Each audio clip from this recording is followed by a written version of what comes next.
तो आइए, इस समय लकीर लकीर की काफ़ी बात हो रहा है, तो देखते हैं कि आखिर इस समय जो इस सप्ताह का रिपोर्ट आया है यूट्यूब के म्यूजिक चार्ट से, तो वो किसने बाजी मारा है और इस लकीर में कौन आगे और कौन पीछे हुआ है। आइए इस वीडियो में बात करेंगे। उससे पहले एक छोटा सा रिक्वेस्ट कि चैनल को सब्सक्राइब कर लीजिए। दोस्तों, मैं हूं रविंद्र और आप लोग देख रहे हैं रविंद्र टाइम्स। दोस्तों, शानदार 2 स्टार खेसारी लाल यादव, पवन सिंह, इस समय इन दोनों का जो विवाद है आप लोगों को सोशल मीडिया पर लगातार देखने को मिल रहा होगा। लेकिन क्या खेसारी लाल यादव किसी दूसरे के लकीर पर रेंगते हैं या इनके लकीर पर रेंगते हैं? आइए इस रिपोर्ट में मैं आप लोगों को बताता हूं।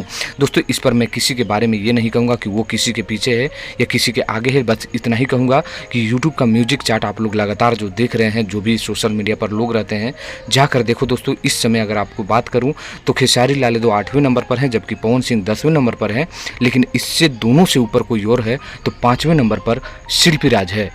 तो कौन किसके लकीर पर रेंग रहा है, आप लोग नीचे कमेंट कर दीजिए, क्योंकि आप लोगों को मैंने रिपोर्ट बता दिया कि कौन किसके आगे और कौन किसके पीछे है। तो कमेंट करिए, वीडियो को लाइक करिए, शेयर करिए। मिलते हैं नेक्स्ट वीडियो में। धन्यवाद दोस्तों।